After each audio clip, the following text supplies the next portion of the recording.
ಎಲ್ಲಿಂದ ಬರುವುದು? ವಿವೇಕವು ಯಾವ ಸ್ಥಳದಲ್ಲಿ ದೊರಕಿತು? ಕರ್ತನ ಭಯವೇ ಜ್ಞಾನವು, ದುಷ್ಟತನವನ್ನು ಬಿಡುವುದೇ ವಿವೇಕವು ಎಂದು ಬೋಧಿಸುವ ಸಮಗ್ರ ಸತ್ಯವೇದ ಅಧ್ಯಯನ ಕಾರ್ಯಕ್ರಮಕ್ಕೆ ಪ್ರೀತಿಯ ಸುಸ್ವಾಗತ. ಪ್ರಿಯರೇ, ಇಂದಿನಿಂದ ನಾವು ಹಳೆಯ ಒಡಂಬಡಿಕೆಯಲ್ಲಿನ 16ನೇ ಪುಸ್ತಕವಾಗಿರುವ ನೆಹೆಮೀಯನ ಪುಸ್ತಕವನ್ನು ಅಧ್ಯಯನ ಮಾಡಲಿರುವೆವು.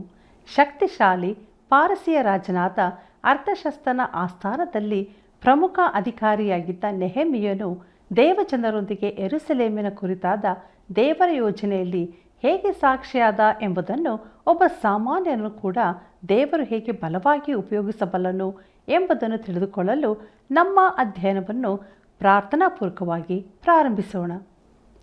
ಪ್ರಾರ್ಥನೆ ಮಾಡೋಣ. ಪರಲೋಕದಲ್ಲಿರುವಂಥ ನಮ್ಮ ತಂದೆಯಾದ ದೇವರೇ, ಒಳ್ಳೆಯ ಸಮಯವನ್ನು ನಮಗೆ ಅನುಗ್ರಹಿಸಿಕೊಟ್ಟಿದ್ದಿ, ಅದಕ್ಕಾಗಿ ಸ್ತೋತ್ರ. ನೆಹೆಮೀಯನ ಪುಸ್ತಕದಿಂದ ಅನೇಕ ಆತ್ಮಿಕ ವಿಚಾರಗಳನ್ನು, ಆತ್ಮಿಕ ಪಾಠಗಳನ್ನು, ಆಶೀರ್ವಾದಗಳನ್ನು ನಮಗೆ ದಯಪಾಲಿಸು. ಈ ಕಾರ್ಯಕ್ರಮವನ್ನು ವೀಕ್ಷಿಸುತ್ತಿರುವಂಥ ಪ್ರತಿಯೊಬ್ಬ ಸಹೋದರಿ ನಮ್ಮ ಪ್ರಿಯ ಮಿತ್ರರನ್ನು ಆಶೀರ್ವದಿಸಬೇಕೆಂದು, ಅವರೆಲ್ಲ ಅವಶ್ಯಕತೆಗಳನ್ನು ನೀಗಿಸಿ ನೀನು ಮಹಿಮೆ ಹೊಂದಬೇಕೆಂದು ಈ ಪ್ರಾರ್ಥನೆಯನ್ನು ನಜರೇತಿನ ಯೇಸು ಕ್ರಿಸ್ತನ ಪರಿಶುದ್ಧ ನಾಮದಲ್ಲಿ ಬೇಡಿ ಹೊಂದಿದ್ದೇವೆ ತಂದೆಯೇ, ಆಮೇನ್. ಕರ್ತನಲ್ಲಿ ಪ್ರೀತಿಯುಳ್ಳ ಸಹೋದರ ಸಹೋದರಿಯರೇ, ಆಲೋಚನಕರ್ತನೂ ಆಗಿರುವ ಯೇಸು ಕ್ರಿಸ್ತನ ಪರಿಶುದ್ಧವುಳ್ಳ ನಾಮದಲ್ಲಿ ನಿಮ್ಮೆಲ್ಲರಿಗೂ ನನ್ನ ಹೃದಯಪೂರ್ವಕವಾದ ಪ್ರೀತಿಯ ವಂದನೆಗಳು.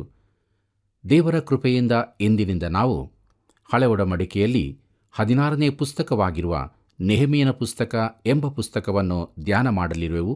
ಆದ್ದರಿಂದ ದೇವರಾತ್ಮನ ಬಲವನ್ನು ಆತುಕೊಳ್ಳೋಣ. ಆತನಿಗೆ ವಿಧೇಯರಾಗಿ ದೇವರಾಕ್ಯದ ಗೂಢಾರ್ಥಗಳನ್ನು ನಾವು ಅರಿತುಕೊಳ್ಳೋಣ. ಕರ್ತನಲ್ಲಿ ಪ್ರೀತಿಯುಳ್ಳ ದೇವಜನರೇ, ನೆಹೆಮೀಯನ ಪುಸ್ತಕ 1ನೇ ಅಧ್ಯಾಯ 1ನೇ ವಚನದಲ್ಲಿ ಪ್ರಥಮ ವಿಭಕ್ತಿ ಉಪಯೋಗಿಸಿದ್ದರಿಂದ ಈ ಪುಸ್ತಕವನ್ನು ನೆಹೆಮೀಯನೇ ಬರೆದಿರಬೇಕೆಂದು ತಿಳಿಯುತ್ತದೆ. ಎಜ್ರನು ಬರೆದಿರುವುದಾದರೆ ಅವನು ನೆಹೆಮೀಯನ ಮೂಲ ಬರಹದಿಂದ ಅದನ್ನು ತೆಗೆದಿರಬಹುದು. ಎಜ್ರನ ಪುಸ್ತಕದಲ್ಲಿದ್ದಂತೆ ಈ ಪುಸ್ತಕದಲ್ಲಿಯೂ ಪತ್ರಗಳು, ರಾಜಾಜ್ಞೆಗಳು, ದಾಖಲೆ ಪುಸ್ತಕಗಳು, ಇತರ ದಾಖಲೆಗಳು ಎಲ್ಲವೂ ಇವೆ. ಒಂದು ವೇಳೆ ಇದನ್ನು ಎಜ್ರನು ಬರೆದಿರಲಿಕ್ಕೂ ಸಾಧ್ಯ. ಇಬ್ರಿಯ ಮೂಲ ಗ್ರಂಥದಲ್ಲಿ ಎಜ್ರ ನೆಹೆಮೀಯರ ಪುಸ್ತಕಗಳು ಒಂದೇ ಪುಸ್ತಕವಾಗಿರುತ್ತದೆ. ಕರ್ತನಲ್ಲಿ ಪ್ರಿಯರೇ, ನೆಹೆಮೀಯನು ಸಾಮಾನ್ಯ ಮನುಷ್ಯನು, ಎಜ್ರನು ಯಾಜಕನಾಗಿದ್ದನು. ಎಜ್ರನ ಪುಸ್ತಕದಲ್ಲಿ ದೇವಾಲಯವನ್ನು ಪುನಃ ಕಟ್ಟುವುದಕ್ಕೆ ಹೆಚ್ಚಿನ ಹೊತ್ತು ಕೊಡಲಾಗಿದೆ.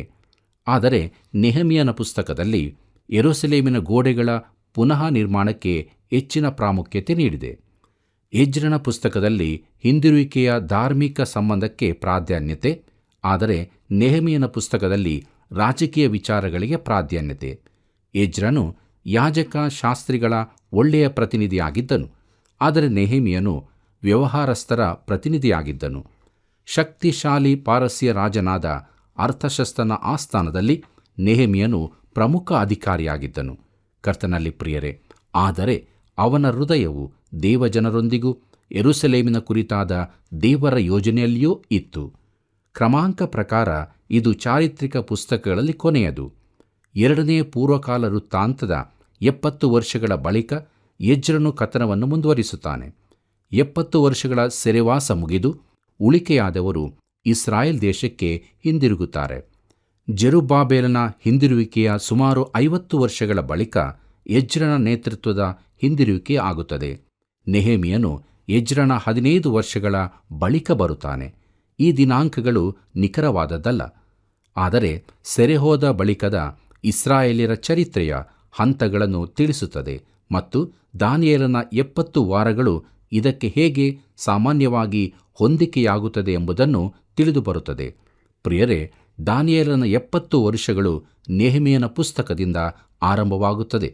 ದಾನಿಯೇಲನ ಪ್ರವಾದನೆ ಗ್ರಂಥ 9ನೇ ಅಧ್ಯಾಯ 25ನೇ ವಚನ ಹೀಗೆ ಹೇಳುತ್ತದೆ: ಇದನ್ನು ತಿಳಿದು ಮನದಟ್ಟು ಮಾಡಿಕೋ, ಯೆರೂಸಲೇಮು ಕಟ್ಟಲ್ಪಡಲಿ ಎಂಬ ದೈವೋಕ್ತಿಯು ಹೊರಡುವ ಅಂದಿನಿಂದ ಅಭಿಷಿಕ್ತನಾದ ಪ್ರಭು ಬರುವುದರೊಳಗೆ 7 ವಾರಗಳು ಕಳೆಯಬೇಕು. ಅದು ಪುನಃ ಕಟ್ಟಲ್ಪಟ್ಟು 62 ವಾರ ಇರುವುದು. ಅದಕ್ಕೆ ಚೌಕವೂ ಕಂದಕವೂ ಇರುವವು. ಆ ಕಾಲವು ಬಹು ಕಷ್ಟಕಾಲ ಎಂಬುದಾಗಿ. ಕರ್ತನಲ್ಲಿ ಪ್ರೀತಿಯುಳ್ಳ ದೇವಜನರೇ, ದಾನಿಯೇಲನ ಪ್ರಕಾರ ಈ 7 ವಾರಗಳ ಲೆಕ್ಕವು ಸರ್ ರಾಬರ್ಟ್ ಅಂಡರ್ಸನ್ ರವರ ಈ ಅಂದಾಜಿನ ಪ್ರಕಾರ ಸರಿಯೆನಿಸುತ್ತದೆ. ಪ್ರಿಯರೇ, ಕೋರೇಶನ ರಾಜಾಜ್ಞೆ ಕ್ರಿಸ್ತಪೂರ್ವ 536ರಲ್ಲಿ ಆದದ್ದು. ಅರ್ತಷಸ್ತನ ರಾಜಾಜ್ಞೆ ಕ್ರಿಸ್ತಪೂರ್ವ 445ರಲ್ಲಿ ಆದದ್ದು. ಹಾಗೆಯೇ ಮೊದಲ 7 ವಾರಗಳು ಕೊನೆಗೊಳ್ಳುವುದು ಕ್ರಿಸ್ತಪೂರ್ವ 397ರಲ್ಲಿ. ಕರ್ತನಲ್ಲಿ ಪ್ರೀತಿಯುಳ್ಳ ದೇವಜನರೇ, ನೆಹೆಮೀಯ ಮಾತು ಕಡಿಮೆ ಹೆಚ್ಚು ದುಡಿಮೆ ಎಂಬುದಕ್ಕೆ ಉದಾಹರಣೆಯಾಗಿದ್ದಾನೆ. ಪ್ರೀತಿಯುಳ್ಳ ಸಹೋದರ ಸಹೋದರಿಯರೇ, ನೆಹೆಮೀಯನ ಈ ಪುಸ್ತಕದ ಮುಖ್ಯ ವಚನಗಳು ಯಾವುದೆಂದರೆ, ಮೊದಲನೇದಾಗಿ ನೆಹೆಮೀಯನ ಪುಸ್ತಕ 1ನೇ ಅಧ್ಯಾಯ 4ನೇ ವಚನ, ನಾನು ಈ ವರ್ತಮಾನವನ್ನು ಕೇಳಿದಾಗ ನೆಲದ ಮೇಲೆ ಕೂತುಕೊಂಡು ಅತ್ತೆನು, ಕೆಲವು ದಿವಸಗಳವರೆಗೂ ಶೋಕಿಸುತ್ತಾ ಉಪವಾಸವಾಗಿದ್ದು ಪರಲೋಕ ದೇವರ ಮುಂದೆ ವಿಜ್ಞಾಪನೆ ಮಾಡುತ್ತಾ ಇದ್ದೆನು. 2ನೇ ಮುಖ್ಯವಚನ, ನಾನು ದೂತರ ಮುಖಾಂತರವಾಗಿ ಅವರಿಗೆ, ನನಗೆ ದೊಡ್ಡ ಜಂಬರವುಂಟು, ಅದನ್ನು ಬಿಟ್ಟು ನಿಮ್ಮ ಬಳಿಗೆ ಬಂದರೆ ಕೆಲಸವು ನಿಂತು ಹೋಗುವುದು, ನಾನು ಬರಲಾರೆನು ಎಂದು ಹೇಳಿಸಿದೆನು. ನೆಹೆಮೀಯ 6ನೇ ಅಧ್ಯಾಯ 3ನೇ ವಚನ. ಪ್ರೀತಿಯುಳ್ಳ ದೇವಜನರೇ, ಮುಂದಕ್ಕೆ ನಾವು ನೆಹೆಮೀಯನ ಪುಸ್ತಕದ ಮುಖ್ಯಾಂಶಗಳು ನೋಡೋಣ. ಅದರಲ್ಲಿ ಮೊದಲನೆಯದು ಗೋಡೆಗಳನ್ನು ಪುನಃ ಕಟ್ಟುವುದು, 1ರಿಂದ 7 ಅಧ್ಯಾಯಗಳು. ಅವುಗಳಲ್ಲಿ ಯೆರೂಸಲೇಮಿನ ಉಳಿಕೆಯವರಿಗಾಗಿ ನೆಹೆಮೀಯನ ಪ್ರಾರ್ಥನೆ 1ನೇ ಅಧ್ಯಾಯ, ಅರಸನಲ್ಲಿ ನೆಹೆಮೀಯನ ಬಿನ್ನಹ, ಯೆರೂಸಲೇಮಿಗೆ ಹಿಂತಿರುಗಿದ್ದು, ಯೆರೂಸಲೇಮ್ ಹಾಳು ಬಿದ್ದದರ ಅವಲೋಕನ 2ನೇ ಅಧ್ಯಾಯ ಮೊದಲಿನ 16 ವಚನಗಳು. ಮುಂದಕ್ಕೆ ನೋಡುತ್ತೇವೆ, ಗೋಡೆಗಳನ್ನು ತಿರುಗಿ ಕಟ್ಟಲು ನೆಹೆಮೀಯನ ಉತ್ತೇಜನ 2ನೇ ಅಧ್ಯಾಯ 17ನೇ ವಚನದಿಂದ 20ನೇ ವಚನದವರೆಗೆ. ಗೋಡೆಗಳನ್ನು ದ್ವಾರಗಳನ್ನು ತಿರುಗಿ ಕಟ್ಟಿದ್ದು 3ನೇ ಅಧ್ಯಾಯ. ವಿರೋಧತ್ವಕ್ಕೆ ನೆಹೆಮೀಯನ ಪ್ರತಿಕ್ರಿಯೆ 4, 5 ಮತ್ತು 6 ಅಧ್ಯಾಯಗಳು. ಗೋಡೆ ಕಟ್ಟಿ ಮುಗಿಸಿದ್ದು 6ನೇ ಅಧ್ಯಾಯ 15ನೇ ವಚನದವರೆಗೆ. ಮುಂದಕ್ಕೆ ನೋಡುತ್ತೇವೆ, ನೆಹೆಮೀಯನು ಮಾಡಿದ ಜನರ ದಾಖಲೆ ಪುಸ್ತಕ 7ನೇ ಅಧ್ಯಾಯದಲ್ಲಿ. ಪುನರುಜ್ಜೀವನ ಹಾಗೂ ಸುಧಾರಣೆ ಅಧ್ಯಾಯ 8ರಿಂದ 13.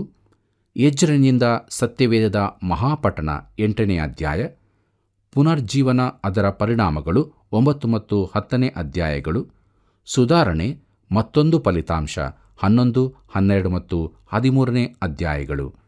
ಕರ್ತನಲ್ಲಿ ಪ್ರೀತಿಯುಳ್ಳ ದೇವಜನರೇ, ಇಲ್ಲಿಯವರೆಗೆ ನೆಹೆಮೀಯನ ಪುಸ್ತಕದ ಪೀಠಿಕೆ ಭಾಗವನ್ನು ನಾವು ಧ್ಯಾನ ಮಾಡಿದೆವು. ಮುಂದಕ್ಕೆ ನಾವು ನೋಡೋಣ ನೆಹೆಮೀಯನ ಪುಸ್ತಕದ 1ನೇ ಅಧ್ಯಾಯ. ಇದರ ಮುಖ್ಯ ಪ್ರಸ್ತಾಪ ಯೆರೂಸಲೇಮಿನಲ್ಲಿನ ಉಳಿಕೆಯವರಿಗಾಗಿ ನೆಹೆಮೀಯನ ಪ್ರಾರ್ಥನೆ ಎಂಬುದಾಗಿ. ಪ್ರೀತಿಯುಳ್ಳ ದೇವಜನರೇ, ದೇವಜನರು ವಿಗ್ರಹಾರಾಧನೆಗೆ ವಿರೋಧವಾಗಿ ಸಾಕ್ಷಿಗಳಾಗಿರಲು ಕರೆಯಲ್ಪಟ್ಟವರು. ಆದರೆ ಅವರು ಪದೇ ಪದೇ ವಿಗ್ರಹಾರಾಧಕರಾಗಿ ಹೋಗುತ್ತಿದ್ದರು. ದೇವರು ಅವರನ್ನು ಶುದ್ಧಿಗೊಳಿಸುವುದಕ್ಕಾಗಿ ವಿಗ್ರಹಾರಾಧನೆಯ ಉತ್ತುಂಗವಾದ ಬ್ಯಾಬಿಲೋನಿಗೆ ಕಳುಹಿಸಿದನು. ಅವರು ವಿಗ್ರಹಾರಾಧನೆಯನ್ನು ತೊರೆದವರಾಗಿ ಬಂದರು. ಆದರೆ ಅವರ ಪುನಃಸ್ಥಾಪನೆ ಅಪೂರ್ಣವಾಗಿತ್ತು. ಈ ಸಮಯದಿಂದ ರೋಮಾಯ ಆಳ್ವಿಕೆಯವರೆಗೂ ಅವರು ಸ್ವತಂತ್ರರಾಗಿರಲಿಲ್ಲ. ಹೊಸ ಒಡಂಬಡಿಕೆ ಪ್ರಾರಂಭವಾಗುವಾಗ ಅವರು ರೋಮ್ ಚಕ್ರಾಧಿಪತ್ಯದ ಅಡಿಯಲ್ಲಿದ್ದರು. ಕರ್ತನಲ್ಲಿ ಪ್ರೀತಿಯುಳ್ಳ ಸಹೋದರ ಸಹೋದರಿಯರೇ, ಯೆರೂಸಲೇಮಿನ ಜೀರ್ಣೋದ್ಧಾರದ ಕಾರ್ಯದಲ್ಲಿ 3 ಮಂದಿ ಪ್ರಮುಖ ಪಾತ್ರ ವಹಿಸಿದ್ದರು. ಅವರ್ಯಾರೆಂದರೆ, ರಾಜಕೀಯದ ಕಡೆಯಿಂದ ಪ್ರಮುಖನಾದ ಜೆರುಬ್ಬಾಬೆಲ, ಯಾಜಕನಾದ ಎಜ್ರ ಹಾಗೂ ಸಾಮಾನ್ಯನಾದ ನೆಹೆಮೀಯನು. ಅರಸನು, ಯಾಜಕ ಹಾಗೂ ಪ್ರವಾದಿಗಳು ಯೆರೂಸಲೇಮ್ ಗೋಡೆಯನ್ನು ಕಟ್ಟಿ ದೇವಾಲಯವನ್ನು ಶುದ್ಧಿಗೊಳಿಸಲು ಆಗಲಿಲ್ಲ. ಆಗ ಸಾಮಾನ್ಯನಾದ ನೆಹೆಮೀಯನನ್ನು ದೇವರು ಎಬ್ಬಿಸಿದನು. ಈ ದಿನಗಳಲ್ಲಿ ಪ್ರೇಕ್ಷಿತರು ಹಾಗೂ ಸಾಮಾನ್ಯ ಜನರು ಎಂದು ವಿಭಾಗಿಸುವುದು ದುರದೃಷ್ಟಕರ. ನಮಗೆ ಇಬ್ಬರೂ ಅಗತ್ಯವಾಗಿದ್ದಾರೆ. ಕರ್ತನಲ್ಲಿ ಪ್ರಿಯರೇ, ಯೆರೂಸಲೇಮಿನ ಗೋಡೆಗಳನ್ನು ತಿರುಗಿ ಕಟ್ಟಿಸಿ ದೇವಾಲಯವನ್ನು ಶುಚಿಗೊಳಿಸಿದ್ದು ಒಬ್ಬ ಸಾಮಾನ್ಯನು. ಈ ದಿನಗಳಲ್ಲಿಯೂ ದೇವರು ಒಬ್ಬ ಸಾಮಾನ್ಯನನ್ನು ಎಬ್ಬಿಸಿ ಅವನ ಮೂಲಕ ಅದ್ಭುತವಾದ ಕೆಲಸವನ್ನು ಮಾಡಲು ಸಾಧ್ಯವಿದೆ. ಪ್ರಿಯರೇ, ಈ ದಿನಗಳಲ್ಲಿ ಸಭೆಯು ಪುನಃ ಸ್ಥಾಪಿತವಾಗುವ ಅಗತ್ಯವಿದೆ. ನಮಗೆ ನೆಹೆಮೀಯನಂಥ ಜನರು ಬೇಕಾಗಿದ್ದಾರೆ. ಪ್ರೀತಿಯುಳ್ಳ ಸಹೋದರ ಸಹೋದರಿಯರೇ, ನೆಹೆಮೀಯನು ಕಾವಲು ಕಾಯುತ್ತಾ ಕೆಲಸ ಮಾಡುತ್ತಾ ಇದ್ದನು ಮತ್ತು ಕೆಲಸ ಮಾಡುತ್ತಲೂ ಪ್ರಾರ್ಥಿಸುತ್ತಲೂ ಇದ್ದನು. ಎಚ್ಚರವಾಗಿದ್ದು ಕೆಲಸ ಮಾಡು, ಕೆಲಸ ಮಾಡುತ್ತಾ ಪ್ರಾರ್ಥಿಸು. ಇದೇ ಈ ಮನುಷ್ಯನ ಮುಖ್ಯ ಗುರುತು. ಅವನಿಗೆ ಪಾರಸಿ ದೇಶದಲ್ಲಿ ಒಳ್ಳೆಯ ಸರಕಾರಿ ಉದ್ಯೋಗವಿತ್ತು. ಅವನು ಅರಸನ ಪಾನದಾಯಕನಾಗಿದ್ದನು. ಅವನು ಒಳ್ಳೆಯ ನೈತಿಕತೆಯ ಪ್ರಾಮಾಣಿಕ ವ್ಯಕ್ತಿಯಾಗಿದ್ದನು. ಅವನು ಪಾರಸಿಯ ದೇಶದಲ್ಲೇ ಉಳಿಯಬಹುದಿತ್ತು. ಆದರೆ ಹಾಗೆ ಉಳಿಯುತ್ತಿದ್ದರೆ ದೇವರ ದಾಖಲೆಯಲ್ಲಿ ಅವನು ಸೇರುತ್ತಿರಲಿಲ್ಲ. ನಾವು ಅವನ ಕುರಿತಾಗಿ ಎಂದಿಗೂ ಕೇಳುತ್ತಿರಲಿಲ್ಲ. ಪ್ರಿಯರೇ, ನಾವು ಅವನ ಪರಿಚಯ ಮಾಡುತ್ತಾ ಹೋದಂತೆಲ್ಲ ಅವನಲ್ಲಿನ ಕೆಲವು ವಿಶೇಷತೆಗಳನ್ನು ಗಮನಿಸಲಿದ್ದೇವೆ. ಈ ನಂಬಿಗಸ್ತನಾದ ನೆಹೆಮೀಯನನ್ನು ನೋಡೋಣ. ಬನ್ನಿರಿ, ಮುಂದಕ್ಕೆ ನಾವು ನೋಡುತ್ತೇವೆ ಯೆರೂಸಲೇಮಿನಲ್ಲಿ ಉಳಿಕೆಯಾದವರ ಬಗ್ಗೆ ನೆಹೆಮೀಯನಿಗಿದ್ದ ಚಿಂತೆ ಎಂಬುದಾಗಿ. ಪ್ರೀತಿಯುಳ್ಳ ದೇವಜನರೇ, ಈ ಪುಸ್ತಕದ ಮೊದಲ 7 ಅಧ್ಯಾಯಗಳು ಗೋಡೆಗಳನ್ನು ತಿರುಗಿ ಕಟ್ಟುವ ಕುರಿತಾಗಿರುತ್ತದೆ.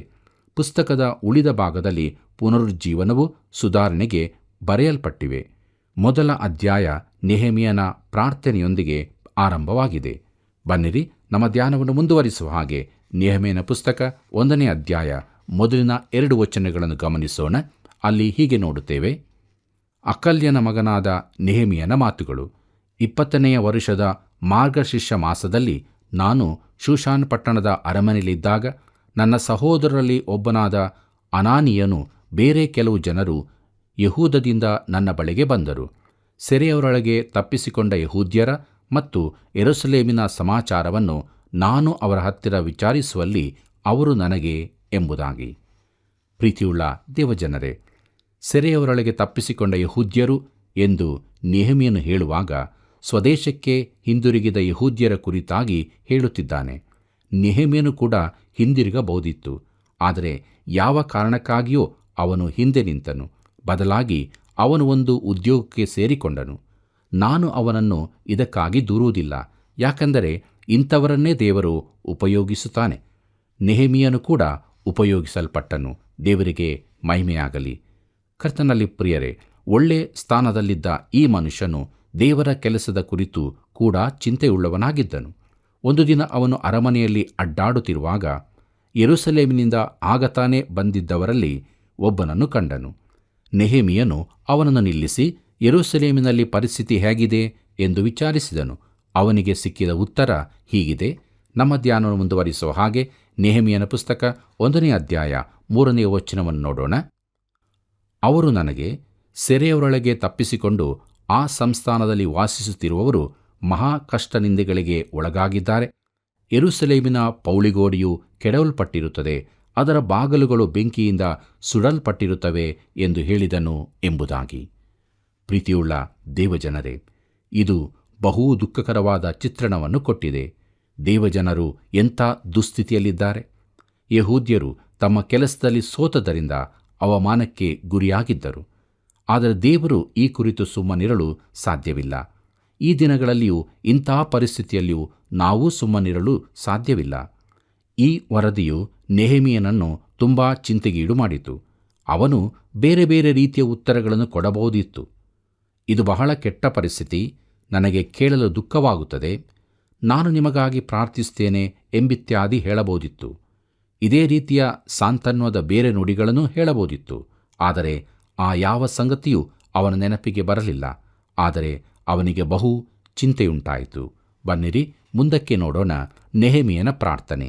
ನಮ್ಮ ಧ್ಯಾನವನ್ನು ಮುಂದುವರಿಸುವ ಹಾಗೆ ನೆಹೆಮೀಯನ ಪುಸ್ತಕ 1ನೇ ಅಧ್ಯಾಯ 4ನೇ ವಚನ ಹೀಗೆ ಹೇಳುತ್ತದೆ: ನಾನು ಈ ವರ್ತಮಾನವನ್ನು ಕೇಳಿದಾಗ ನೆಲದ ಮೇಲೆ ಕೂತುಕೊಂಡು ಅತ್ತೆನು. ಕೆಲವು ದಿವಸಗಳವರೆಗೂ ಶೋಕಿಸುತ್ತಾ ಉಪವಾಸವಾಗಿದ್ದು ಪರಲೋಕ ದೇವರ ಮುಂದೆ ವಿಜ್ಞಾಪನೆ ಮಾಡುತ್ತಾ ಇದ್ದೆನು ಎಂಬುದಾಗಿ. ಕರ್ತನಲ್ಲಿ ಪ್ರೀತಿಯುಳ್ಳ ದೇವಜನರೇ, ಈ ವಚನದಲ್ಲಿ ಅನೇಕ ಸಂಗತಿಗಳನ್ನು ನಾನು ನಿಮ್ಮ ಗಮನಕ್ಕೆ ತರುತ್ತೇನೆ. ಜನರ ದುರಾವಸ್ಥೆಗೆ ನೆಹೆಮೀಯನು ಅಲಕ್ಷಿಸಲಿಲ್ಲ, ಇಲ್ಲವೇ ಅದನ್ನು ಟೀಕಿಸುತ್ತಾ ಕುಳಿತುಕೊಳ್ಳಲಿಲ್ಲ. ಒಂದು ವೇಳೆ ಅವನು ಹೀಗೆ ಮಾಡಬೇಕಿತ್ತು, ಹಾಗೆ ಮಾಡಬಹುದಿತ್ತು ಎಂಬ ಸಲಹೆಗಳನ್ನು ಕೊಡಬಹುದಿತ್ತು. ಆದರೆ ನೆಹೆಮೀಯನು ನಿಜವಾಗಿ ಚಿಂತೆಗೊಳಗಾದನು.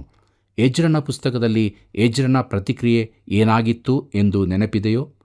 ಅವನು ಯಾಜಕನಾಗಿದ್ದನು, ಅವನೂ ಕೂಡ ಚಿಂತೆ ಉಳ್ಳವನಾದನು. ಈಗ ಇಲ್ಲಿ ಒಬ್ಬ ಸಾಮಾನ್ಯನೂ ಕೂಡ ಚಿಂತೆಯುಳ್ಳವನಾಗಿದ್ದಾನೆ. ಪ್ರೀತಿಯುಳ್ಳ ದೇವಜನರೇ, ಕ್ರಿಸ್ತನ ಕಾರ್ಯಗಳು ಈ ದಿನಗಳಲ್ಲಿ ಅಪಾಯದಲ್ಲಿರುತ್ತವೆ. ಈ ಕುರಿತು ಟೀಕಿಸುತ್ತಾ ದೂರುವವರಾಗಲಿ, ಚಿಂತೆಯುಳ್ಳವರಂತೆ ನಟಿಸುವವರಾಗಲಿ ನಿಜವಾದ ಚಿಂತೆಯುಳ್ಳವರಾಗಿದ್ದಾರೋ? ಪ್ರಿಯ ಸ್ನೇಹಿತನೇ, ನೀನು ಟೀಕಿಸುವ ವಿಚಾರದ ಕುರಿತು ನಿನ್ನಲ್ಲಿ ನಿಜವಾದ ಚಿಂತೆ ಇಲ್ಲವಾದಲ್ಲಿ ನಿನ್ನ ಮಾತನ್ನು ನಿಲ್ಲಿಸಿಬಿಡು. ಮಾತುಗಳು ಬೇಕಾದಷ್ಟು ಕೇಳಿಬರುತ್ತದೆ, ಆದರೆ ನಿಜವಾದ ಕಣ್ಣೀರು ಸುರಿಸುವವರು ಕಡಿಮೆ.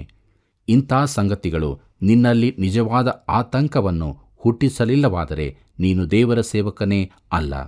ಪ್ರೀತಿಯುಳ್ಳ ಸಹೋದರ ಸಹೋದರಿಯರೇ, ಎಜ್ರನು ಸ್ವಲ್ಪ ಪ್ರಾಯಸ್ಥನಾಗಿದ್ದು ನೆಹೆಮೀಯನು ಯೌವನಸ್ಥನಾಗಿದ್ದಿರಬೇಕು. ಸೆರೆಗೆ ಹೋಗುವಾಗ ಎಜ್ರನು ಚಿಕ್ಕ ಹುಡುಗನಾಗಿರಬಹುದು, ಆದರೆ ನೆಹೆಮೀಯನು ಇತರ ಅನೇಕರಂತೆ ಸೆರೆಯ ಕಾಲದಲ್ಲಿ ಹುಟ್ಟಿದವನಾಗಿರಬಹುದು. ಆದ್ದರಿಂದಲೇ ಟೀಕಿಸಲಿಲ್ಲ. ಅವರು ದೇವರ ಚಿತ್ತದ ಹೊರಗಿರುವವರಾದರು. ಹಿಂದಿರುಗದೆ ಉಳಿದವರಲ್ಲಿ ಅನೇಕ ಭಕ್ತರು ಇದ್ದರು. ರೋಮಾಪುರದವರಿಗೆ ಬರೆದ ಪತ್ರಿಕೆ 14ನೇ ಅಧ್ಯಾಯ 4ನೇ ವಚನದಲ್ಲಿ ಪೌಲನು ಹೀಗೆ ಹೇಳುತ್ತಾನೆ: ಮತ್ತೊಬ್ಬನ ಸೇವಕನ ವಿಷಯವಾಗಿ ತೀರ್ಪು ಮಾಡುವುದಕ್ಕೆ ನೀನು ಯಾರು? ಅವನು ನಿರ್ದೋಷಿಯಾಗಿ ನಿಂತರೂ ದೋಷಿಯಾಗಿ ಬಿದ್ದರೂ ಅದು ಅವನ ಯಜಮಾನನಿಗೆ ಸೇರಿದ್ದು. ಅವನು ನಿರ್ದೋಷಿಯಾಗಿ ನಿಲ್ಲಿಸಲ್ಪಡುವನು, ಅವನನ್ನು ನಿಲ್ಲಿಸುವುದಕ್ಕೆ ಕರ್ತನು ಶಕ್ತನಾಗಿದ್ದಾನೆ ಎಂಬುದಾಗಿ. ಕರ್ತನಲ್ಲಿ ಪ್ರಿಯರೇ, ಈ ಜನರನ್ನು ನ್ಯಾಯ ವಿಚಾರಿಸುವ ಯಾವ ಹಕ್ಕು ನಮಗಿರುವುದಿಲ್ಲ. ಪರಿಸ್ಥಿತಿಗಳನ್ನು ಸರಿಯಾಗಿ ತಿಳಿದುಕೊಳ್ಳದೆ ನಾವು ಇತರ ವಿಶ್ವಾಸಿಗಳನ್ನು ಟೀಕಿಸಬಾರದು. ನೆಹೆಮೀಯನು ನೆಲದ ಮೇಲೆ ಕೂತು ಅತ್ತನು ಎಂಬುದನ್ನು ನೋಡುತ್ತೇವೆ.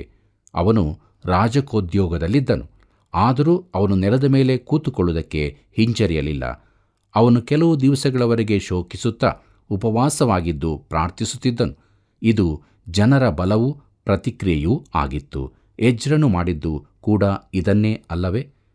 ಪ್ರಿಯರೇ, ಪರಲೋಕ ದೇವರ ಎಂಬ ಪದವನ್ನು ಗಮನಿಸಿರಿ. ಈ ಪದವು ಎಜ್ರ, ನೆಹೆಮೀಯ ಮತ್ತು ದಾನಿಯೇಲನ ಪುಸ್ತಕಗಳಲ್ಲಿ ಕಂಡುಬರುತ್ತದೆ. ದೇವರ ಕುರಿತಾದ ಈ ಪದವು ಈ 3 ಪುಸ್ತಕಗಳಲ್ಲಿ ವಿಶೇಷವಾಗಿ ಕಂಡುಬರುತ್ತವೆ. ಯೆರೂಸಲೇಮ್ ನಾಶವಾದ ಮೇಲೆ ದೇವರು ಕೆರೂಬಿಗಳ ಮಧ್ಯದಲ್ಲಿ ಆಸೀನನಾಗಿರುವಾತನು ಎಂಬುದಾಗಿ ಗುರುತಿಸಲ್ಪಡಲು ಸಾಧ್ಯವಿರಲಿಲ್ಲ. ದೇವರ ಮಹಿಮೆಯು ಬಿಟ್ಟು ಹೋಗಿತ್ತು. ಕರ್ತನಾದ ದೇವರು ಪರಲೋಕಕ್ಕೆ ಹಿಂತಿರುಗಿದ್ದಾನೆ. ಆದ್ದರಿಂದಲೇ ಸೆರೆಯಾದ ನಂತರ ಬರೆಯಲ್ಪಟ್ಟ ಪುಸ್ತಕಗಳಲ್ಲಿ ಆತನನ್ನು ಪರಲೋಕದ ದೇವರು ಎಂಬುದಾಗಿ ಸಂಬೋಧಿಸಲಾಗಿದೆ. ಕರ್ತನಲ್ಲಿ ಪ್ರಿಯರೇ, ಬೆತ್ಲೆಹೇಮಿನಲ್ಲಿ ದೇವದೂತನು ಮೇಲಿನ ಲೋಕಗಳಲ್ಲಿ ದೇವರಿಗೆ ಮಹಿಮೆ ಎಂದು ಆಡುವ ತನಕ ಆತನು ಪುನಃ ಕಾಣಿಸಿಕೊಳ್ಳಲಿಲ್ಲ. ಕ್ರಿಸ್ತನು ಮಾನವ ಶರೀರಧಾರಿಯಾಗಿ ಭೂಮಿಗೆ ಬಂದನು. ಇನ್ನೊಮ್ಮೆ ಆತನು ಈ ಲೋಕಕ್ಕೆ ಬರುವವನಾಗಿದ್ದಾನೆ. ಮತ್ತಾಯನ ಸುವಾರ್ತೆ 24ನೇ ಅಧ್ಯಾಯ 30ನೇ ವಚನ ಹೀಗೆ ಹೇಳುತ್ತದೆ: ಆಗ ಮನುಷ್ಯಕುಮಾರನನ್ನು ಸೂಚಿಸುವ ಗುರುತು ಆಕಾಶದಲ್ಲಿ ಕಾಣಬರುವುದು. ಆಗ ಭೂಲೋಕದಲ್ಲಿರುವ ಎಲ್ಲಾ ಕುಲದವರು ಎದೆ ಬಡಕೊಳ್ಳುವರು ಮತ್ತು ಮನುಷ್ಯಕುಮಾರನು ಬಲದಿಂದಲೂ ಬಹು ಮಹಿಮೆಯಿಂದಲೂ ಆಕಾಶದ ಮೇಘಗಳ ಮೇಲೆ ಬರುವುದನ್ನು ಕಾಣುವರು ಎಂಬುದಾಗಿ. ಕರ್ತನಲ್ಲಿ ಪ್ರಿಯರೇ, ಆ ಗುರುತು ಏನೆಂದು ನಾನರಿಯೆ, ಆದರೆ ದೇವರ ಶೆಕಿನ ಮಹಿಮೆಯು ತಿರುಗಿ ಬರುವುದೆಂದು ನೆನೆಸುತ್ತೇನೆ. ಆದರೆ ನೆಹೆಮೀಯನ ದಿನಗಳಲ್ಲಿ ದೇವರನ್ನು ಪರಲೋಕದ ದೇವರು ಎಂದೇ ಸಂಬೋಧಿಸಿದ್ದರು. ಇದು ವಿಶೇಷವಾದ ಪ್ರಾರ್ಥನೆ. 9ನೇ ಅಧ್ಯಾಯದಲ್ಲಿ ಈ ರೀತಿಯ ಪ್ರಾರ್ಥನೆಯನ್ನು ನಾವು ಮತ್ತೊಮ್ಮೆ ನೋಡುತ್ತೇವೆ. ಬನ್ನಿರಿ, ನಮ್ಮ ಧ್ಯಾನದಲ್ಲಿ ಮುಂದುವರಿಯುವ ಹಾಗೆ ನೆಹೆಮೀಯನ ಪುಸ್ತಕ 1ನೇ ಅಧ್ಯಾಯ 5ನೇ ವಚನವನ್ನು ಗಮನಿಸೋಣ. ಅಲ್ಲಿ ಹೀಗೆ ಬರೆಯಲ್ಪಟ್ಟಿದೆ: ಆ ವಿಜ್ಞಾಪನೆಗಳಲ್ಲಿ ನಾನು, ಯೆಹೋವನೇ, ಮಹೋನ್ನತನೂ ಭಯಂಕರನೂ ಆಗಿರುವ ಪರಲೋಕ ದೇವರೇ, ನಿನ್ನನ್ನು ಪ್ರೀತಿಸಿ ನಿನ್ನ ಆಜ್ಞೆಗಳನ್ನು ಅನುಸರಿಸುವವರಿಗೆ ಮಾಡಿದ ಕೃಪಾ ವಾಗ್ದಾನಗಳನ್ನು ನೆರವೇರಿಸುವವನೇ ಎಂಬುದಾಗಿ. ಪ್ರೀತಿಯುಳ್ಳ ದೇವಜನರೇ, ಇಲ್ಲಿ ನಾವು ಕ್ಷಣ ಹೊತ್ತು ಭಯಂಕರನು ಎಂಬ ಶಬ್ದದ ಕುರಿತು ಆಲೋಚಿಸುವ. ಈ ಶಬ್ದವನ್ನು ಬಹಳ ತಪ್ಪಾಗಿ ಅರ್ಥೈಸಿಕೊಂಡಿರುತ್ತಾರೆ. ಅಭಿಷಿಕ್ತರನ್ನು ರೆವರೆಂಡ್ ಎಂದು ಕರೆಯಬಾರದು, ಯಾಕಂದರೆ ಆ ಪದದ ಅರ್ಥ ಭಯಂಕರನು ಎಂಬುದಾಗಿದೆ. ನಿಜವಾದ ಅರ್ಥದಲ್ಲಿ ಈ ಪದ ದೇವರಿಗಾಗಿ ಮಾತ್ರ ಉಪಯೋಗಿಸಲ್ಪಡತಕ್ಕದಾಗಿದೆ. ಒಬ್ಬರು ಈ ರೀತಿ ಬರೆದಿದ್ದಾರೆ: ನನ್ನನ್ನು ಶ್ರೀ ಎಂದಾಗಲಿ ಮಿತ್ರನೆಂದಾಗಲಿ ಕರೆ, ನಾನು ಪ್ರೀತಿಯ ಕಿವಿಗೊಟ್ಟು ಕೇಳುವೆ, ಆದರೆ ನನ್ನೊಳಗೆ ಆತಂಕ ಹುಟ್ಟಿಸಬೇಡ. ದಯಮಾಡಿ ರೆವರೆಂಡ್ ಎಂದು ಕರೆಯದಿರು ಎಂಬುದಾಗಿ. ಪ್ರೀತಿಯುಳ್ಳ ದೇವಜನರೇ, ಸಮಾಜದಲ್ಲಿ ದೇವಸೇವಕರಿಗೆ ವಿಶೇಷ ಗೌರವ ಸೂಚಕ ಪದವಾಗಿ ರೆವರೆಂಡ್ ಎಂದು ಕರೆಯುತ್ತಿದ್ದರು. ಆದರೆ ಈಗ ಪರಿಸ್ಥಿತಿ ಹಾಗಿರುವುದಿಲ್ಲ. ಸಭೆಯಲ್ಲಿಯೂ ಇದು ಸತ್ಯವಲ್ಲ. ನಮ್ಮ ಸಭೆ ಬೇರೆ ರೀತಿಯದ್ದು ಎಂದು ಅನೇಕ ಮಂದಿ ಹೇಳಬಹುದು. ಆದರೆ ಪ್ರತಿಯೊಂದು ಸಭೆಯಲ್ಲಿಯೂ ಪ್ರಸಂಗಿಯನ್ನು ಕ್ರೂಜಿಗೆ ನೇತು ಹಾಕುವ ಮನಸ್ಥಿತಿಯವರು ಇದ್ದೇ ಇರುತ್ತಾರೆ. ಹಿಂದಿನ ದಿನಗಳಲ್ಲಿ ಒಬ್ಬ ಸೇವಕರನ್ನು ರೆವರೆಂಡ್ ಎಂದು ಕರೆದರೆ ಅದು ಗೌರವ ಸೂಚಕ ಪದವಾಗಿತ್ತು. ಆದರೆ ಈಗಿನ ದಿನಗಳಲ್ಲಿ ಪರಿಸ್ಥಿತಿ ಹಾಗಿರುವುದಿಲ್ಲ. ಕರ್ತನಲ್ಲಿ ಪ್ರಿಯರೇ, ದೇವರು ಭಯಂಕರನು, ಭಯಹುಟ್ಟಿಸುವಾತನು. ಆದರೆ ಆತನು ತನ್ನನ್ನು ಪ್ರೀತಿಸಿ ತನ್ನ ಆಜ್ಞೆಗಳನ್ನು ಅನುಸರಿಸುವವರಿಗೆ ಮಾಡಿದ ಕೃಪಾ ವಾಗ್ದಾನಗಳನ್ನು ನೆರವೇರಿಸುವವನಾಗಿದ್ದಾನೆ. ಆತನು ದಂಡಿಸುವ ದೇವರು, ಆದರೆ ಆತನು ಕೃಪಾಳುವೂ ಆಗಿದ್ದಾನೆ. ಬನ್ನಿರಿ, ಮುಂದಕ್ಕೆ ನಾವು ನೆಹೆಮೀಯನ ಪುಸ್ತಕ 1ನೇ ಅಧ್ಯಾಯ 6ನೇ ವಚನವನ್ನು ಗಮನಿಸೋಣ. ಕೃಪೆ ಮಾಡಿ ಕಿವಿಗೊಡಬೇಕು, ಕಟಾಕ್ಷಿಸಬೇಕು, ನಿನ್ನ ಸೇವಕನ ಪ್ರಾರ್ಥನೆಯನ್ನು ಲಾಲಿಸಬೇಕು. ನಾನು ಈಗ ಹಗಲಿರುಳು ನಿನ್ನ ಸನ್ನಿಧಿಯಲ್ಲಿ ನಿನ್ನ ಸೇವಕರಾದ ಇಸ್ರಾಯೇಲರಿಗೋಸ್ಕರ ಪ್ರಾರ್ಥಿಸುತ್ತಾ ಅವರು ನಿನಗೆ ವಿರೋಧವಾಗಿ ಮಾಡಿದ ಪಾಪಗಳನ್ನು ಅರಿಕೆ ಮಾಡುತ್ತಾ ಇದ್ದೇನೆ. ನಾನು ನನ್ನ ಪೂರ್ವಿಕರು ಆ ಪಾಪಗಳಲ್ಲಿ ಪಾಲುಗಾರರು ಎಂಬುದಾಗಿ. ಪ್ರೀತಿಯುಳ್ಳ ಸಹೋದರ ಸಹೋದರಿಯರೇ, ಈ ಪ್ರಾರ್ಥನೆಯಲ್ಲಿನ ನೆಹೆಮೀಯನ ಶಬ್ದ ಪ್ರಯೋಗಗಳನ್ನು ಗಮನಿಸಿರಿ. ಅವರು ಮಾಡಿದ ಪಾಪಗಳು ಎಂದು ಹೇಳುತ್ತಾನೋ? ಇಲ್ಲ, ನಾನು ನನ್ನ ಪೂರ್ವಿಕರು ಮಾಡಿದ ಪಾಪಗಳು ಎಂದು ಹೇಳುತ್ತಾನೆ. ಅವನು ಸ್ಪಷ್ಟವಾಗಿ ಒಪ್ಪಿಕೊಳ್ಳುತ್ತಾನೆ, ನಾನು ಪಾಪಿಯಾಗಿದ್ದೇನೆ, ನನ್ನ ಪೂರ್ವಜರೂ ಪಾಪ ಮಾಡಿದ್ದಾರೆ, ಇಡೀ ಜನಾಂಗವೇ ಪಾಪ ಮಾಡಿದೆ ಎಂಬುದಾಗಿ. ಪ್ರಿಯರೇ, ನಮ್ಮ ಸಭೆಗಳಲ್ಲಿ ಈ ರೀತಿಯ ಪಾಪದರಿಕೆಯನ್ನು ಎಷ್ಟು ಸಾರಿ ನಾವು ಕೇಳುತ್ತೇವೆ? ದಯವಿಟ್ಟು ಆಲೋಚಿಸಿ ನೋಡಿರಿ. ಕರ್ತನಲ್ಲಿ ಪ್ರಿಯರೇ, ತನ್ನ ಪ್ರಾರ್ಥನೆಯಲ್ಲಿ ನೆಹೆಮೀಯನು ಒಂದು ಸಂಗತಿಯನ್ನು ಅರಿಕೆ ಮಾಡುತ್ತಾನೆ. ಇಸ್ರಾಯೇಲ್ಯರ ಈ ದುಸ್ಥಿತಿಗೆ ಅವರ ಪಾಪಗಳೇ ಕಾರಣವಾಗಿದೆ. ನಾನು ನನ್ನ ಪೂರ್ವಜರು ಪಾಪ ಮಾಡಿದ್ದೇವೆ ಎಂದು ಹೇಳುತ್ತಾನೆ. ಈ ವ್ಯಕ್ತಿ ಫರಿಸಾಯನ ಹಾಗೆ ಸ್ವನೀತಿಯನ್ನಾಧರಿಸಿಕೊಂಡವನಲ್ಲ. ಬನ್ನಿರಿ, ಮುಂದಕ್ಕೆ ನಾವು ನೆಹೆಮೀಯನ ಪುಸ್ತಕ 1ನೇ ಅಧ್ಯಾಯ 7ನೇ ವಚನವನ್ನು ನೋಡೋಣ. ಅಲ್ಲಿ ಹೀಗೆ ಬರೆದದೆ: ನಾವು ನಿನಗೆ ದ್ರೋಹಿಗಳಾಗಿ ನಡೆಯುತ್ತಾ ಬಂದೆವು. ನೀನು ನಿನ್ನ ಸೇವಕನಾದ ಮೋಶೆಯ ಮುಖಾಂತರ ಕೊಟ್ಟ ಆಜ್ಞಾವಿಧಿ ನ್ಯಾಯಗಳನ್ನು ನಾವು ಕೈಕೊಳ್ಳಲಿಲ್ಲ ಎಂಬುದಾಗಿ. ಪ್ರೀತಿಯುಳ್ಳ ದೇವಜನರೇ, ನೆಹೆಮೀಯನು ದೇವರ ವಾಕ್ಯವನ್ನು ನಂಬಿದ್ದನೆಂದು ಈ ವಚನದಲ್ಲಿ ತಿಳಿಯುತ್ತದೆ. ಅವನು ಅದಕ್ಕೆ ಆಧಾರ ಮಾಡಿಕೊಂಡಿದ್ದನು. ದೇವರ ಆಜ್ಞೆಗಳನ್ನು ಜನರು ಮೀರಿದ್ದಾರೆಂದು ಅವನು ಚಿಂತಿತನಾಗಿದ್ದನು. ಪ್ರೀತಿಯುಳ್ಳ ಸಹೋದರ ಸಹೋದರಿಯರೇ, ನಮ್ಮ ಕಾರ್ಯಕ್ರಮದ ಅಂತ್ಯಭಾಗಕ್ಕೆ ನಾವು ಬಂದಿರುವಾಗ ಕೊನೆಯದಾಗಿ ನಾವು ನೆಹೆಮೀಯನ ಪುಸ್ತಕ 1ನೇ ಅಧ್ಯಾಯ 8ನೇ ವಚನವನ್ನು ಗಮನಿಸೋಣ. ಅಲ್ಲಿ ಹೀಗೆ ಬರೆದದೆ: ನೀನು ಅವನ ಮುಖಾಂತರವಾಗಿ ನೀವು ಅವಿಧೇಯರಾದರೆ ನಿಮ್ಮನ್ನು ಜನಾಂಗಗಳೊಳಗೆ ಚದರಿಸಿ ಬಿಡುವೆನು ಎಂಬುದಾಗಿ. ಪ್ರೀತಿಯುಳ್ಳ ಸಹೋದರ ಸಹೋದರಿಯರೇ, ನೆಹೆಮೀಯನು ದೇವರ ಮಾತನ್ನು ನಂಬಿದ್ದು ಮಾತ್ರವಲ್ಲದೆ ಯೆಹೂದ್ಯರು ಯೆರೂಸಲೇಮಿಗೆ ಹಿಂತಿರುಗಿ ಬರುವರೆಂಬುದನ್ನು ನಂಬಿದ್ದನು. ಈ ಮಾತುಗಳನ್ನು ಈಗಿನ ಅನೇಕ ಪ್ರಸಂಗಿಗಳು ನಂಬುವುದಿಲ್ಲ. ಆದ್ದರಿಂದಲೇ ದೇವರು ಕೆಲವೊಮ್ಮೆ ಸಾಮಾನ್ಯರನ್ನು ಉಪಯೋಗಿಸಬೇಕಾಗುತ್ತದೆ. ಪ್ರಸಂಗಿಗಳಾದ ನಮ್ಮ ಆಂತರ್ಯಕ್ಕೆ ಕೆಲವೊಮ್ಮೆ ದೇವರ ಸತ್ಯಗಳು ಪ್ರವೇಶಿಸಲಾರವು, ಆದರೆ ದೇವರು ಸಾಮಾನ್ಯನಿಗೆ ಅದನ್ನು ತಿಳಿಯಪಡಿಸುತ್ತಾನೆ. ಪ್ರೀತಿಯುಳ್ಳ ದೇವಜನರೇ, ನಮ್ಮ ಜೀವಿತ ಯಾವುದಕ್ಕೆ ಆತುಕೊಂಡಿದೆ? ದೇವರ ವಾಕ್ಯಗಳಿಗೂ ಅಥವಾ ಲೋಕದ ವಿಚಾರಗಳಿಗೋ? ದಯವಿಟ್ಟು ಆಲೋಚಿಸಿ ನೋಡಿರಿ. ದೇವರ ಮಾತನ್ನು ನಂಬಿ ಜೀವಿಸುವುದಾದರೆ ಆತನು ನಮ್ಮನ್ನು ತನ್ನ ಕಾರ್ಯಗಳಿಗೆ ಉಪಯೋಗಿಸುತ್ತಾನೆ. ಆದ್ದರಿಂದ ಹಿಂದೆ ನಮ್ಮನ್ನು ಆತನಿಗೆ ಬಿಟ್ಟುಕೊಡೋಣ. ಆತನ ಕಾರ್ಯಗಳಿಗಾಗಿ ಉಪಯೋಗಿಸುವುದಕ್ಕಾಗಿ ಆತನ ಬಳಿ ಬೇಡಿಕೊಳ್ಳೋಣ. ದೇವರ ಮಹಿಮೆಗಾಗಿ ನಾವು ಜೀವಿಸೋಣ. ಈಗಾಗುವಂತೆ ದೇವರು ತಾನೇ ನಮ್ಮೆಲ್ಲರಿಗೆ ಸಹಾಯ ಮಾಡಲಿ. ಕರ್ತನ ಕೃಪೆಯು ಸದಾ ನಿಮ್ಮ ಸಂಗಡ ಇರಲಿ. ಪ್ರಿಯರೇ, ನೆಹೆಮೀಯನ ಪುಸ್ತಕದ ಮುಖ್ಯಾಂಶಗಳು ಯಾವುದೆಂದರೆ, ಯೆರೂಸಲೇಮಿನ ಗೋಡೆಗಳನ್ನು ಪುನಃ ಕಟ್ಟುವುದು, ಪುನರುಜ್ಜೀವನ ಹಾಗೂ ಸುಧಾರಣೆ. ನೆಹೆಮೀಯನು ಮಾತು ಕಡಿಮೆ, ಹೆಚ್ಚು ದುಡಿಮೆಗೆ ಉದಾಹರಣೆಯಾಗಿದ್ದನು. ಪರಲೋಕ ದೇವರ ಮುಂದೆ ಅವನ ದೀನತೆಯ ಪ್ರಾರ್ಥನೆ ವಿಷಯಗಳನ್ನು ತಿಳಿದುಕೊಂಡ ನಾವು ಯಾರೇ ಆಗಿದ್ದರೂ ಕೂಡ ನಮ್ಮನ್ನು ದೇವರ ಮುಂದೆ ತಗ್ಗಿಸಿಕೊಂಡು ದೇವರ ಮಾತನ್ನು ನಂಬಿ ವಿಧೇಯರಾಗೋಣ. ದೇವರು ನಮ್ಮನ್ನು ತನ್ನ ಕೆಲಸಕ್ಕಾಗಿ ಉಪಯೋಗಿಸಲು ಒಪ್ಪಿಸಿಕೊಡೋಣ. ನಮ್ಮೆಲ್ಲರ ಜೀವಿತದಲ್ಲಿ ದೇವರಿಗೆ ಮಹಿಮೆಯಾಗಲಿ. ಪ್ರಿಯ ವೀಕ್ಷಕರೇ, ದೇವರ ವಾಕ್ಯವು ನಿಮ್ಮನ್ನು ದೇವರ ಭಯಕ್ಕೆ ನಡೆಸಿದೆಯಲ್ಲವೇ? ನಮ್ಮೆಲ್ಲರನ್ನು ವಿವೇಕಿಗಳನ್ನಾಗಿ ಮಾಡುವ ಈ ಕಾರ್ಯಕ್ರಮದ ಅಭಿವೃದ್ಧಿಗಾಗಿ ಹಿಂದೆ ಮಿಸ್ ಕಾಲ್ ಮಾಡಿರಿ. ಅನೇಕರ ಜೀವಿತಕ್ಕೆ ಈ ಮೂಲಕ ಬೆಳಕಾಗಿರಿ. ಮತ್ತೆ ಭೇಟಿಯಾಗೋಣ. ವಂದನೆಗಳು.